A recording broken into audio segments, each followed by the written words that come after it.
సహజంగా అందరూ సోమవారం శివాలయానికి వెళుతూ ఉంటారు. కానీ శనివారం శివాలయానికి వెళ్ళి 1.25 కేజీ బియ్యం శివాలయంలో ఇచ్చొస్తే మీ సంపద అనేది తొందరగా రెట్టింపు అవుతూ ఉంటుంది.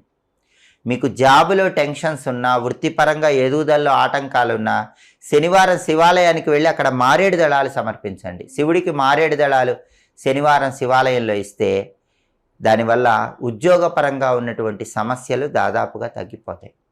అలాగే శనివారం కొన్ని ప్రత్యేకమైన పుష్పాలతో పూజ చేస్తే ధనపరంగా కలిసి వస్తుంది. శనివారం చామంతి పూలతో కానీ గన్నేరు పూలతో కానీ ఇంట్లో పూజ చేసుకోండి. అలా పూజ చేసుకున్నట్లయితే మీకు తొందరగా ధనలాభం కలుగుతుంది. అలాగే శనివారం పూట వెంకటేశ్వర స్వామికి పచ్చకర్పూరంతో హారతి ఇవ్వటం ద్వారా కూడా ధనపరంగా మంచి ప్రయోజనాలు సిద్ధింపజేసుకోవచ్చు. శనివారం మామూలుగా ఒక గాజు పాత్ర తీసుకొని దానిలో నీళ్లు పోసి ఆ గాజు పాత్ర